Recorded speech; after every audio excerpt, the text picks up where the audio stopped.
They go low, we go high. Love will win. Grace will win. Humility will win. And kindness will win. I stand by them. I will always stand by them. Everybody else can go to hell.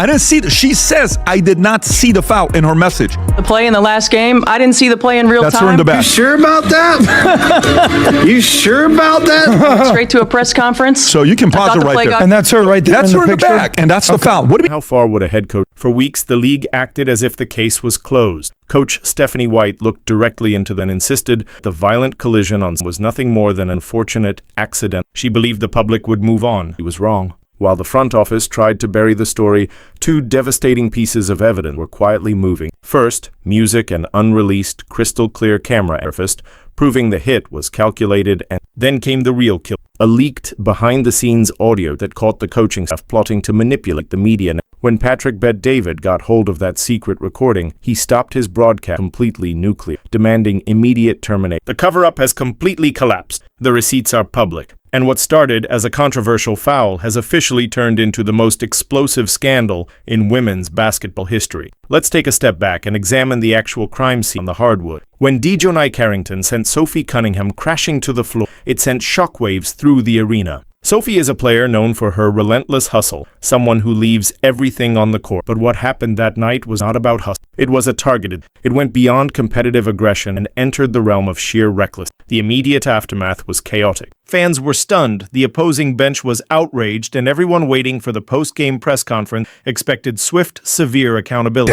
When you hear a coach like this, who got called out by media by trying to BS and allegedly trying to protect their player, Sophie, who got a flagrant 2, all the referees agreed that was a flagrant 2. The girl got kicked out, and then she says white privilege, and now she's coming out realizing she was wrong, and she reacts this way. Your thoughts? Keep in mind, none of them have yet to address the white privilege comments. None of these people, whether it's ESPN, whether it's Metheny, none of them have ever addressed the white privilege tweet. They've all dodged it, and all of the phone hold sideways crew, the Indiana Fever media, the Chloe Petersons, the Hanks, the Tony Easts, James Boyd, none of those four stooges have asked them about the white privilege comment since that took place. You hate to see it. I believe somebody asked them in the post-game following directly, but since then, they have not been asked about it. They got a masterclass in gaslight. Stephanie White stepped up to the microphone and completely downplayed the severity. She crafted a narrative that portrayed DeWanna as a victim of a fast-paced, claiming the broadcast angles were misleading. The public was simply... She used her authority to legitimize an aggressive play, essentially telling the entire basketball world not to trust them. For a brief window of time, that strategy actually worked. The league avoided handing down massive. The PR crisis managers went to sleep thinking they had won, and Sophie Cunningham was left to deal with the physical toll without an ounce of. But secrets in professional sports are incredibly fragile, and this one was a shatter. The turning point in this saga arrived abruptly when a new, completely unedited fan cam. Unlike the sanitized official broadcast, this high-definition footage captured the collision from an entirely different baseline perspective. This single piece of media completely rewrote it showed the micro-expression, the shift in weight, precise moment. The new angle erased any lingering doubt about accident. It was undeniably, but the true damage of this footage went far beyond exposing DeWanna Bonner Carrington. It completely destroyed Coach Stephanie White's. There was simply no way a head coach with access to dozens of internal camera feed play monitor missed what this single fan captured on a cell. The realization swept through the fan base like wildfire. She didn't miss it. She ignored it. She looked at the tape, saw the violence, and then walked out to the press and told a deliberate falsehood her roster. The trust between the coach and the public was severed. Yet, shockingly, the worst, the video was just the appetite. The main course was a piece of audio that would threaten the very foundation of the franchise. All of this. Amen. All the WNBA had to do is we test everyone for their DNA, for what you are. It's not a hard test to do. You can do it with a swab. You can do it with many different ways to find out what you are. And we are an organization for women only. But because the WNBA wants to play politics and try to win the woke and all this other stuff, they're getting, destroyed right now, and well-deserved. My speculation, like I said the other day, is I believe the WNBA has a bigger problem. I believe the WNBA currently has multiple men that play in the league that they're worried if that gets leaked, it'll be embarrassing It'll be embarrassing. Speculation. This is not for a fact. Speculation that either currently or in the past they had it. They don't want to bring it up. And they're worried if that does take place, how bad it'll be for them. Adam. I'm excited for the WNBA. I mean, we're living in an eyeball culture. Attention wins. They're getting the attention that they deserve. And you know how we say the future looks bright here? I believe the future looks bright for the WNBA. 2027 is going to be the best year in the WNBA history. Why? They already have two of the most brave, beautiful women that have declared for the WNBA draft. I'm talking about these beautiful, courageous women, NS Freedom and Royce White. Beautiful, brave women who potentially, hopefully, could get drafted by the WNBA. And tell me, who doesn't want to see something We talked like that about this happen? last week. It's not going to happen. I want you to... Why won't it happen? I want you to specifically have anything to say about this coach or not. If not, we'll move on to the next Look, story. the coach is prioritizing the agenda over the player. You think she cares about the player? Maybe. But trust that. She cares way more about this agenda. You know who I actually got to give credit to that I very rarely give credit to? Do you know Jason Whitlock? Remember this guy? Yeah. And anytime there's an argument, I'm more on the Stephen A side than Jason Whitlock. Someone on the inside had finally seen enough. Disgusted by the lack of integrity, an anonymous source leaked a muffled but clearly understandable audio of a closed-door music. Wow.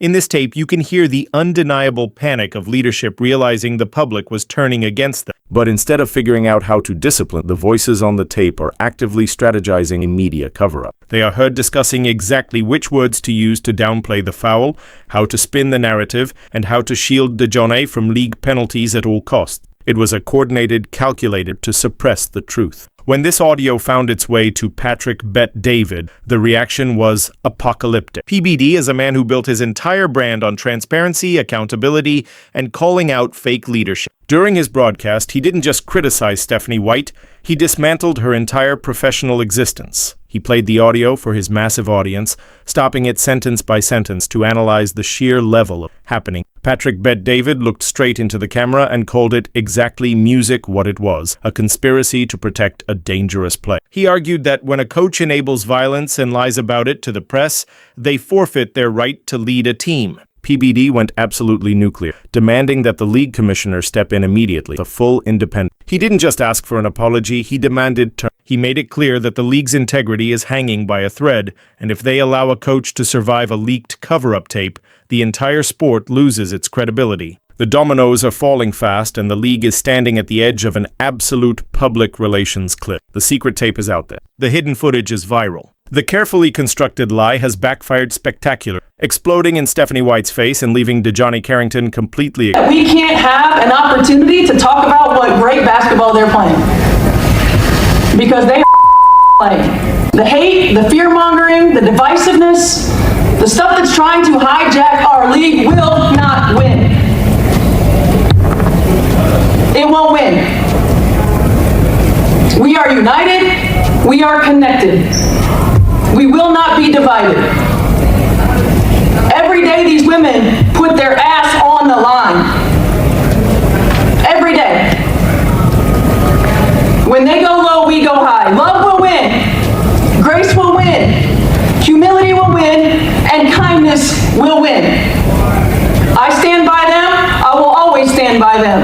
Everybody else can go to hell. We will go high. Love, grace, humility will win.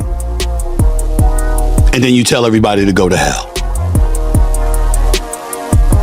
You think that's going to work for you, Coach White? Think that's going to work for you? The reality of the situation is none of that stuff will win if it's left up to you, Stephanie White. Because you're not handling it right. You playing right into their hands. Right into their hands. Because you're not embracing the reality of the tense situation that the WNBA, and especially you as the coach of the Indiana Fever, is involved in. There are folks in Indiana at a home game booing you. You ain't the road team, you the home team, you the home coach, and they booing you. And Sophie Cunningham and Caitlin Clark can speak up for you all they want to, as they did, and as they should have. But that's not going to be enough. Sophie Cunningham here. Our locker room in there. It's tight and we have each other's backs. She didn't see the clip. Coach loves us. She didn't see the clip, and that's okay. Me and Steph are great. Steph is great with all of us. And so it's really the outside noise that's trying to distract us, but we're good. Before I go any further, let me say this. How are you the head coach on the sideline during the play, covering the game, or coaching the game, and you didn't see the play?